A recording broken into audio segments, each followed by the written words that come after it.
Siang sore Bapak, Ibu, dan teman-teman sekalian. Hari ini kita akan menyelami salah satu babak paling menarik dan penuh misteri dan dalam sejarah penyebaran Islam di tanah Jawa. Kita akan membahas sosok yang hingga kini masih menjadi perdebatan. Seorang sufi agung sekaligus kontroversial, Syekh Siti Jenar, antara sitisme, kontroversi, dan legenda. Syekh Siti Jenar, ia adalah ulama sufi yang hidup di abad ke-15 pada masa puncak Kesultanan Demak dan era Wali Songo.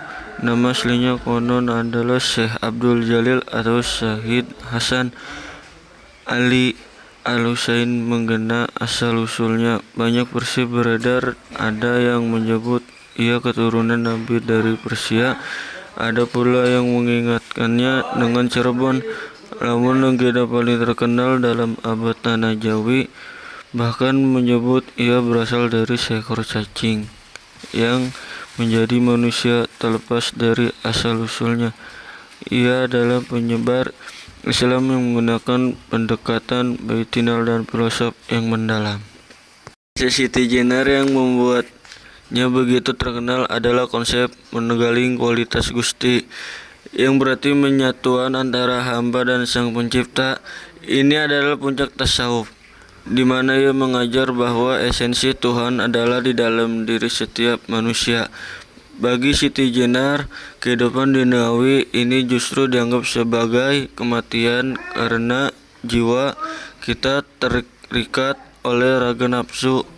Sebaliknya, kematian jasad kehidupan sejati saat jiwa kembali bebas untuk bersatu dengan Tuhan. Tuhannya adalah mencapai kemurnian jiwa agar selaras dengan kehendak ilahi.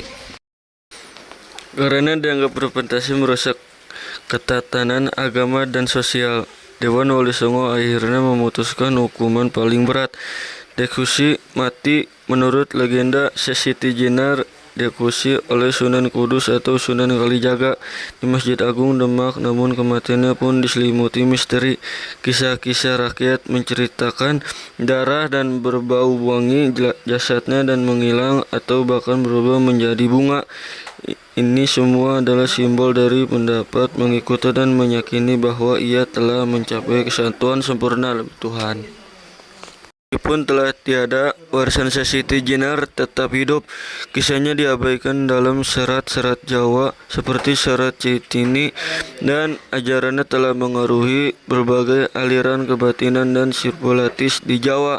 Dari kisah kita bisa belajar tentang pentingnya keseimbangan antara aspek lahiriah dan batinnya dalam beragama.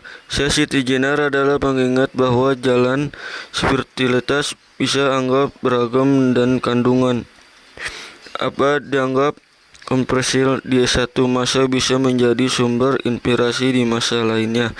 Ia tetap menjadi sosok kaya akan pelajar filosofis hingga hari ini.